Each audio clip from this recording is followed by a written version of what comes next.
has. That's what we're talking about today on this video, because I think sometimes we focus a lot on strategy and tactic.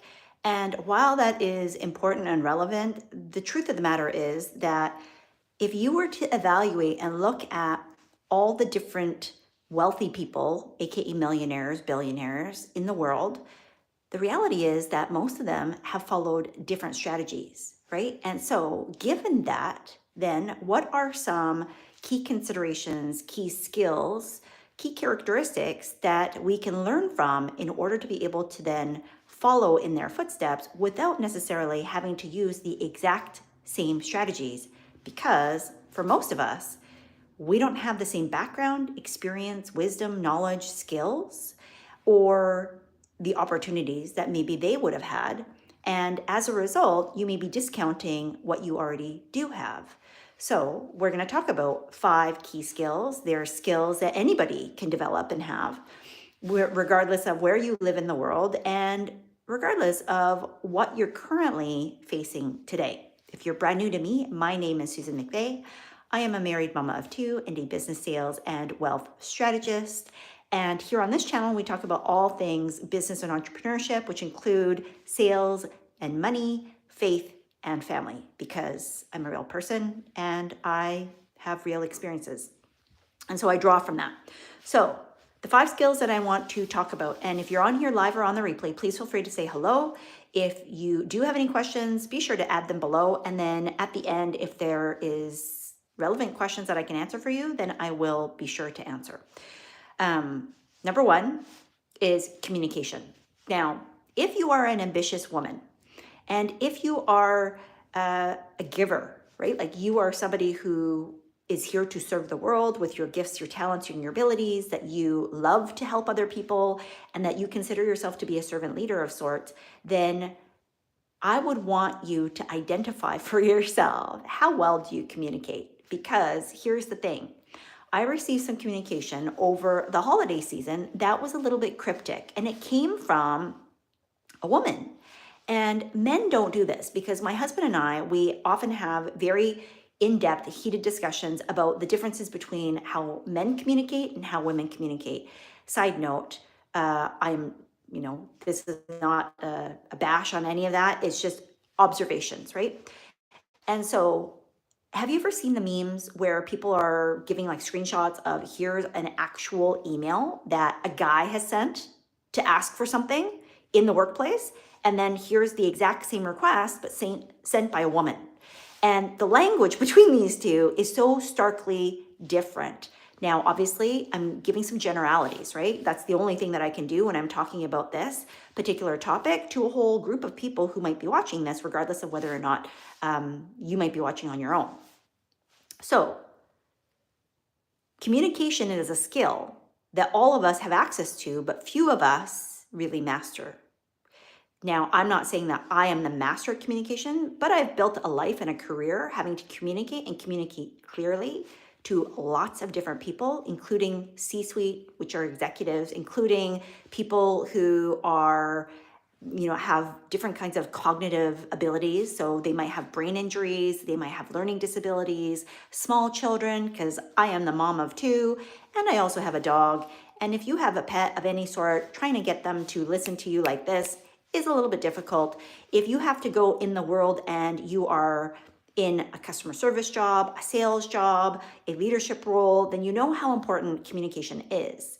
Communication is a tool and it's a skill set, which means that even if you don't think that you're very good at communicating right now, it is something that you can learn. And I would say that aside from you being able to make money from the quality of your communication,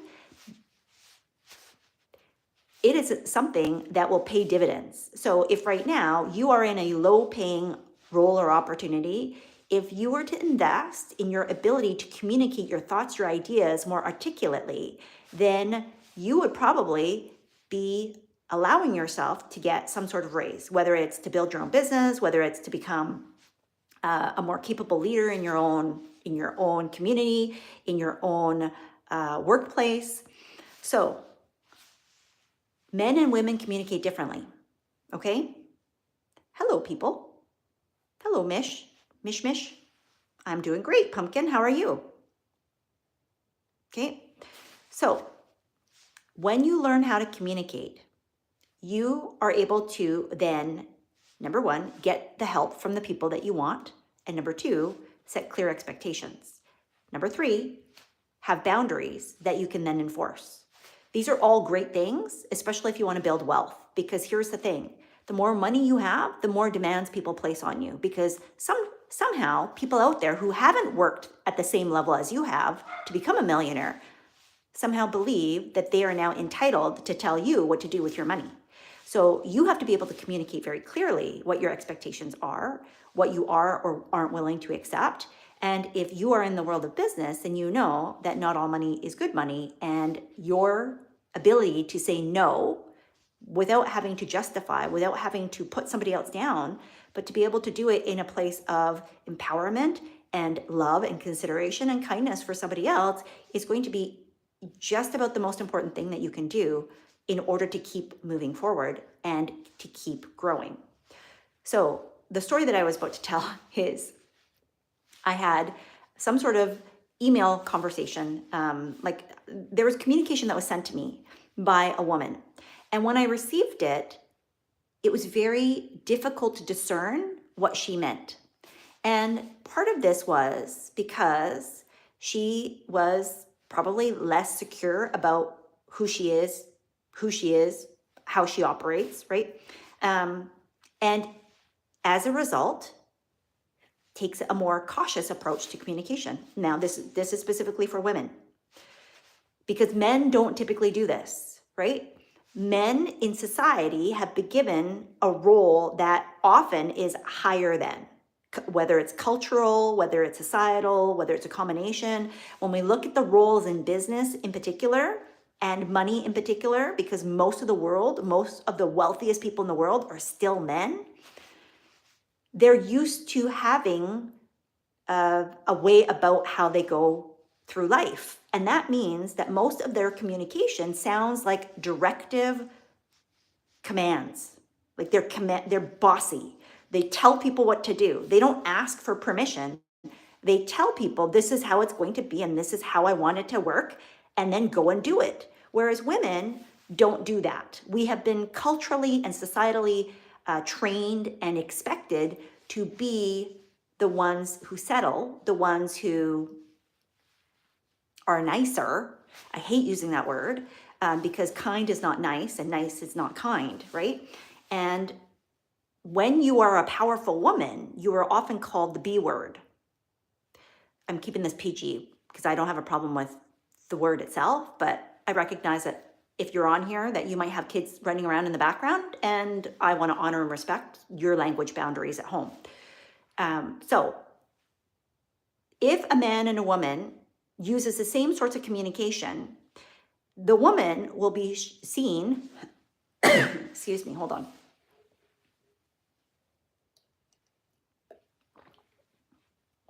Identified, if she's super direct, as a B. Whereas the man is going to be applauded for his bravery, for being so bold, for being powerful. Now,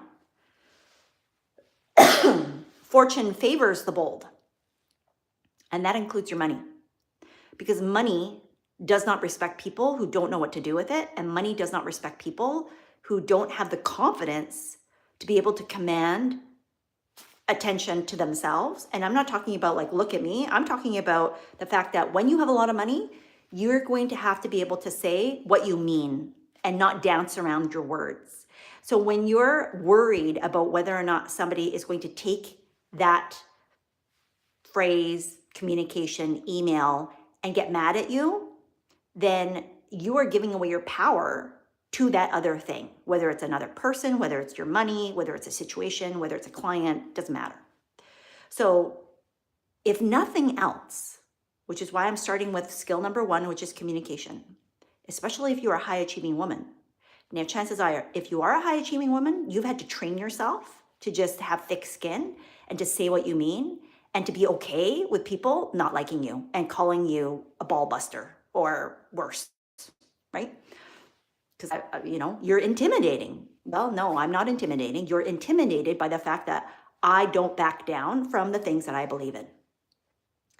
Because let me tell you, in order for you to achieve a goal that very few people are willing to achieve, you're going to have to be relentless in your pursuit. And that means you need to stand firm in who you are, right? You can't allow other people to walk all over you. And this is not about being mean. This is about being very, very upright and direct and having the confidence and the competence to back up what you say, right? So don't dance around your words. Say what you mean and mean what you say. If you mean, I, I I'm not feeling very well, I missed this session and I need to understand how to access what I paid for, then say that. Don't say I had this emergency and then maybe can we meet up in the next week or next year? What does that mean? What are you talking about? Number 2, discipline. Discipline. Now, when you are aiming to become a millionaire, there are shortcuts that you can take, right? But the reality is that most millionaires that keep it are not doing things that are spammy or scammy or sleazy. Now, you may not agree with how they get their money. That's between you and them and God. But at the end of the day, every single person who has a high level of wealth has had to do things that they don't always want to do in order to get it. And I'm not talking about criminal things. This is not the video for that. I'm talking about the fact that the discipline that's required to get up every day and do the unsexy things that nobody else sees until you've made it. And then people want to know, well, how did you do it? And when you tell them, they go, no, but really, how did you do it? People want the easy button, right? And while you can have the easy button, the reality is that you cannot bypass doing the work, doing some kind of work.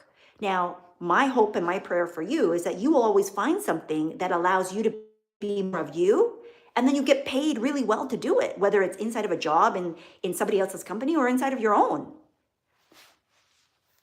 But to think that you skip over the discipline, which is simply mastering the practice of doing something over and over again, regardless of how you feel, right? To be learning something and then to apply the learning. You can't say that you've learned something if you've never actually done it. It would be like me saying, yeah, I know how to ride a bike because I've read the manual of the bike. I've read a whole bunch of courses or books on how to ride a bike. I've watched a whole bunch of YouTube videos, but then you hand me a bike and I just stare at it because I've never actually ridden a bike, right?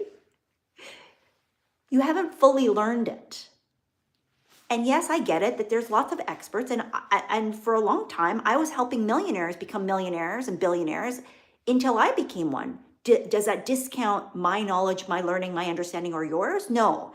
But until you have done some of those things, it becomes more difficult for you to help support people that are going through the journey because you don't know what it looks like. You don't know what it feels like. You can't help them navigate oh my gosh, like there's going to be a pothole. Watch out for this, watch out for that. You can back yourself up with a lot of scientific research. It's a lot of theory, and it can be proven by other people's examples and other people's experiences. That's still valid and true and useful. But if you have ever gone to any sort of higher education, university, even through elementary school, right? The reality is that a lot of times the teachers who are teaching us these things, these skills, the reason why it doesn't work so well and adults learn better through experiential learning is because they have often been teaching us through research and theory, right? Theory backed by research, which means that there is still something missing, right? They can't add that unique lens that if you had a professor who was, let's say, a business professor, and they had never run their own business, and yet they were at the front of the class telling you about all these different business principles, then It may work. It has worked, obviously. There's a whole lot of people, I'm one of them, that's a byproduct of going to higher education. But at the same time, there's still something that's not helping me to be a better business person because they've never been one and they can't speak from that experience. They can't tell me what to expect. They can't tell me what's around the corner. They can't tell me that if I do A, B, C, D, E, F, G all together, that it's gonna blow up, right? They can have a sense of it, but they're missing the experiential piece. So the discipline is what's going to help you to apply the learning for yourself, because sometimes that learning is not fun. Sometimes it's not sexy. Sometimes it's hard. Sometimes it's confusing as all heck. But until you figure out your own way, it doesn't matter how good your coach, consultant, or mentor or guide is, it does not bypass you being able to actually put it into practice, okay? Especially for money, money requires discipline. You don't just suddenly wake up one day. I could hand you $1 million, and I've had clients win the lottery twice. And then, because without the character of the person who can hold on to that money, which happens through discipline, it's going to be very difficult for you to know what to do when you have somebody asking you for money, which is why skill number 1 is communication. No. And not because you're mean, but because if you know that you're a good steward of what you have, then you're going to be a better steward of having more. Until somebody proves that they can be equally as good at what you have done with your gifts, talents, experiences, and abilities, then why are you giving them that? Unless you're giving to the poor. Like, unless you're genuinely, it's just a gift and you're like, I'm just giving this to you because I feel inclined to do so. Whether or not you're poor, but you're less fortunate than I am. You have less than I do, so I'm just giving it to you. But then if that's true, you don't get to tell them what to do with it, because that's not the definition of a gift that you give freely. Okay? Number 3, motivation. So every single millionaire out there is not looking for other people to pump them up, because remember what I said with number 2, there are days, weeks, years that will go by where it looks like nothing's working. It looks like you're not getting what you want. And so how do you have the discipline to keep going? You have to be able to motivate yourself. You can't keep looking to other people to pump you up, to say, yay, good going, you did it. Because the truth of the matter is that the journey to the top is very lonely. And especially if you are a woman, because there are fewer of us that are doing that. And for whatever reason, women tend to be a little bit more cutthroat. Maybe we feel like we're more in competition. We're not in competition, but that's just like a thing of the psyche.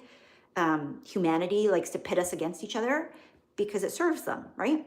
And so in order for you to have what you don't have right now, you're going to have to overcome a lot of stuff. And that means that if you don't have an internal focus of motivation, right, that locus of control is within you, then you're going to constantly be waiting for somebody else to help you to feel better. You're going to wait for that opportune moment. Well, that's not how that works. The people who are the wealthiest in the world take opportunities when they're presented, even when they don't look right. Certainly when they don't feel like they're doing the right thing, simply because they're motivated to achieve and accomplish the dreams and the desires that have been planted inside of them. And they're not going to take no for an answer from anybody. Number 4, focus. The Bible says that a double-minded man is dangerous. And what I want you to think about for yourself is when you are flipping and flopping and being pulled in multiple directions, multi-potentialites, is that the word? Multi-passionate people, I'm talking to you. I am one too, so I fully understand. When you're trying to build bridges, you can only build one bridge at a time, or you have a whole bunch of half bridges. Well, a half-built bridge is useless, right? Imagine you've built half a bridge. What does it do? Nothing. You can't get on it because it's going to not go anywhere and it's not going to do anything. So it's much more beneficial for you to hunker down, focus on a singular goal. Now, the pathways to get there might look different. That's okay. But if you're being spread out too thin, your resources are like just almost nil, then why are you doing that? The reason why the wealthiest people look like they're going faster and everybody thinks, well, it's because you already had the money. No, it's because they were willing to do the things that nobody else wanted to do because they're hard and unsexy and very unglamorous. And they are challenging. They make you have to deal with all the gunk that you're going to have to deal with inside of you and let go of that because you can't carry that baggage into your future and then still decide what I desire is still bigger and more important than the crap that I'm dealing with right now in this moment. That I'm going to rise above, that I'm going to go higher, that I'm not going to allow my limited perspective of wherever it is right now that I'm sitting in pity city, right? You can cry for the day. I tell my clients this all the time. It's okay. You can be sad. You can be mad. You can be whatever you want. You can be down in the dumps for a day. But then you got to pick yourself back up and get back on the horse tomorrow. Joy comes in the morning. But if you choose to believe that you're going to repeat the same cycle over and over again, you're right. You will. You will find ways to sabotage yourself. Your focus and what you decide to put your mind on, your attention to, is going to be the single biggest driver of whether or not you get what it is that you want. And if you want to become a millionaire and you're not looking at your money, I'm sorry, but that ostrich syndrome is going to put you behind the eight ball over and over again. Then you're going to wonder, well, how did I get here again? Hello? Because you refuse to look at the thing that is giving you heart palpitations, that's making you feel guilt or shame or neglect, or you're condemning yourself, you're judging yourself, you're punishing yourself. And then you're like, oh my God, again. Well, yeah, it's again because you're not looking at it from the perspective of what is this telling me? And how do I actually fix this? Not from the place of I'm a bad person, how dare I do all of these things, but realistically saying, because it's not rocket science, it's just math. You either make more or you spend less. Ideally, you do both until you become a millionaire. Now, again, there's lots of different strategies that help you to make more or spend less. But if you don't have focus, it does not matter. Okay? And number 5, the last skill. Now there's many others that I can talk about here, but these are the 5 key ones when I looked at, like, if I had to go back, if I had to redo this, right, in other different domains, because these are skills that are transferable. Number 5 is resilience, because you best believe that on the journey to becoming a millionaire or on the journey to having whatever it is that you desire, insert your thing of choice here in that gap, you're going to fall down. You're going to fall down more times than you can count. And if you are not resilient, if you break every time something bad happens, every time somebody questions you, every time a troll hops on when you're trying to go live and you're trying to, make an offer to a client, every time that you go to launch a product that you get frustrated and then you stop and you just quit, then you will never achieve the goal. You have to be resilient enough and resourceful enough that there's a part of you that, obviously stacked on top of all of these other 4 skills, that you believe that you can overcome, right? That all things are possible. And that there is a belief system that you draw upon that allows you to keep getting up, that you allow yourself to be flexible. Bamboo is, when it first starts growing, it's probably one of the most boring plants because nothing happens for a very long time. Like, we're talking years, right?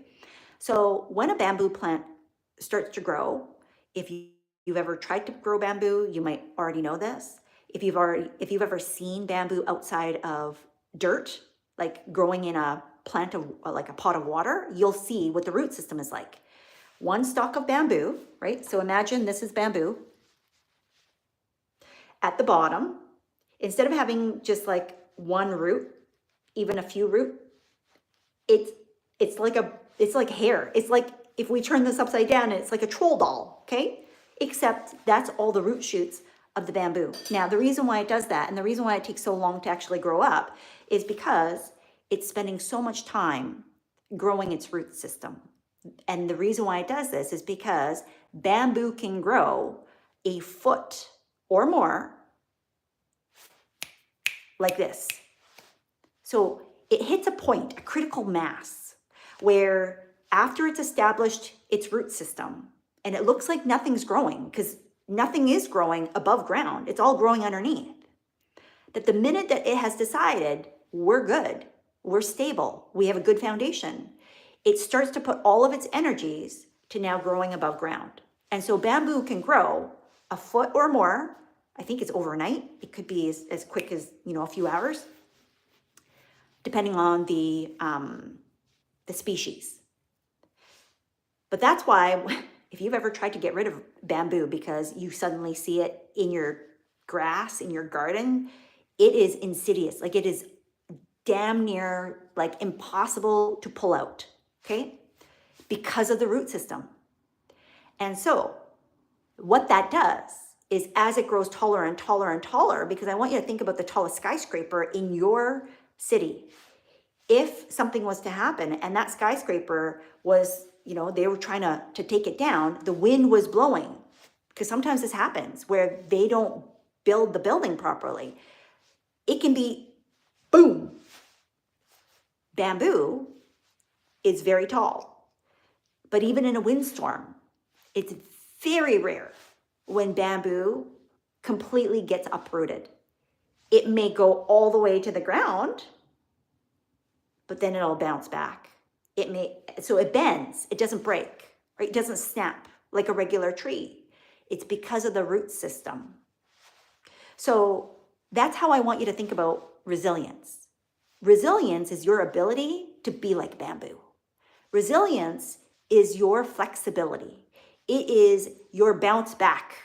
Can you bounce back, right?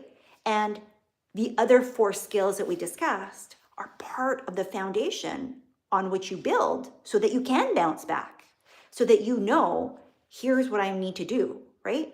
So quick recap, and then we'll answer any questions that we have, and then I'm going to hop off. So number 1, discipline, right? Or no, number 1 was communication. This also includes the words that you speak to yourself, right? How are you talking about your dreams, your goals, your desires? How are you allowing other people to talk to you? And are you clearly communicating in a way that is empowering so that you're not mincing words? Say what you mean and mean what you say. Try not to be the nice person at your own expense. Be kind, be compassionate, right? Be courteous and respectful. But ladies, we got to do better about owning who we are, how we are, not making excuses for it, and not asking for permission to have the things that we desire. Just command them, take them, not from somebody else, but because they belong to you already. Number 2 is discipline. Number 3 is motivation. Number 4 is focus. And number 5 is resilience. You're going to want to go back and rewatch this so that you can listen to some of the things that I shared for each one. Okay? So let me just see what questions that we have here. Pumpkin, speaking up is the only issue for me. I still listen perfectly and I work hard. I'm good. Thank you. Okay, amazing.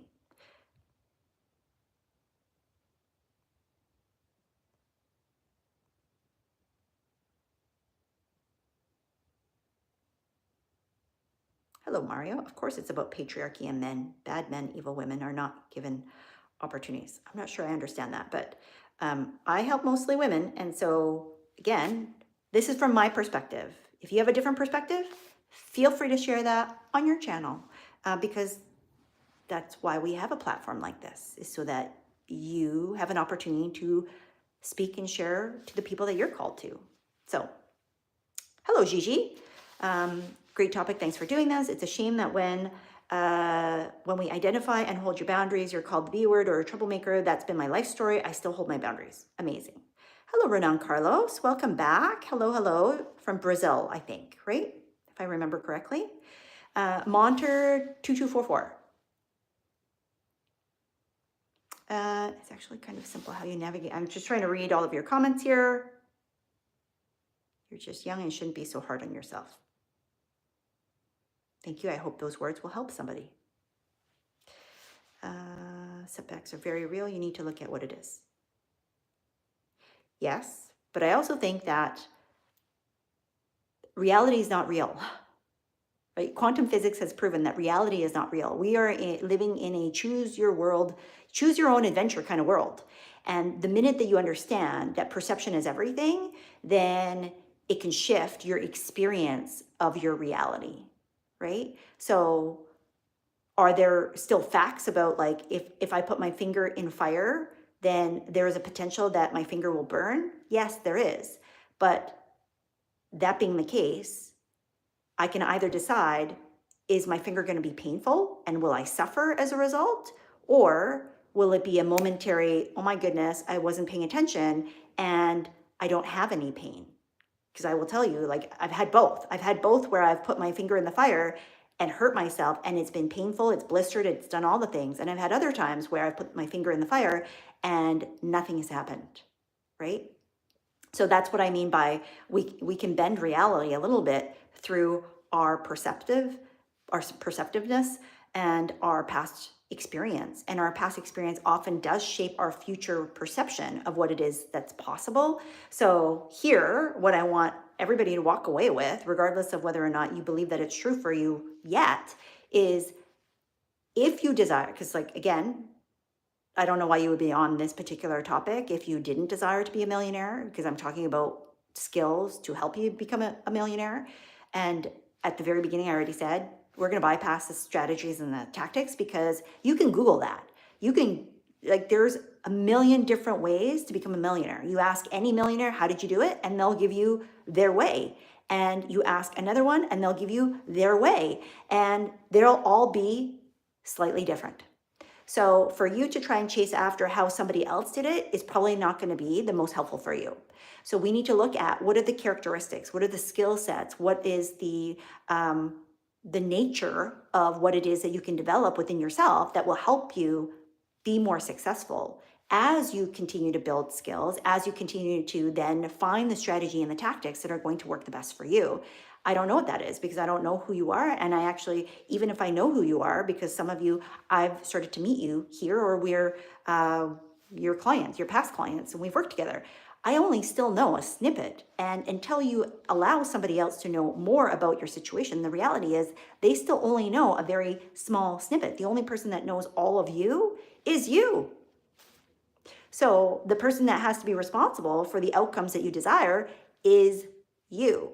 Now, I believe that there are divine forces working on our behalf and that we partner with divine all the time. And if you do, that will give you an inside lane so that you can move faster with hopefully less bumps and bruises. But again, sometimes we need to develop certain things within ourselves in order to be able to be the person who can have the level of success that we desire, and not just have it for a blip, but to be able to hold on to it and keep it for the rest of our lifetime, and ideally for the legacy that we're here to leave after we're gone as well, right? And it's not just about money, because the people that I'm called to, and that's probably you, the money is a tool that allows you to do more of the work that you're here to do, which includes creating an impact and a ripple effect on the world around you, your friends, your family, yourself, right? Your communities, and the greater world, whatever that looks like for you. I hope that makes sense.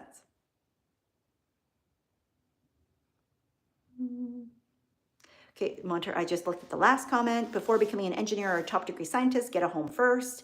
It's not only logical, but reasonable and the best starting point. Well, as somebody who comes from the world of finance, not everybody should have a home, in terms of, like, because if I'm reading this correctly, buying a home, I believe that everybody should have some place that's safe for them to live in.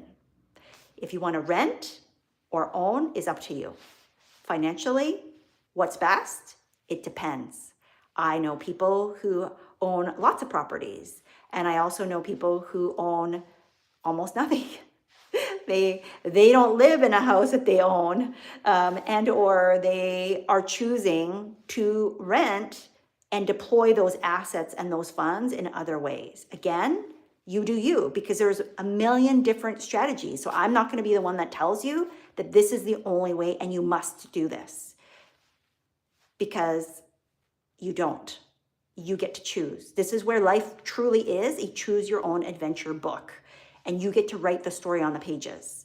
So if that works for you, 100% do it. And I am full support of you, because people have done it and it works. I own my own home. I know lots of people that own their own home, but I also know people who don't, and they are still okay. Right? Okay, Camden, welcome. Good stuff. Brush your tongue. It's wife. Sorry. Thank you. I didn't mean to do that. I had needed to see. And it's probably because I haven't had enough water today and I've just been talking nonstop. We got to get out of debt first. I'm a house owner. Congratulations. And again,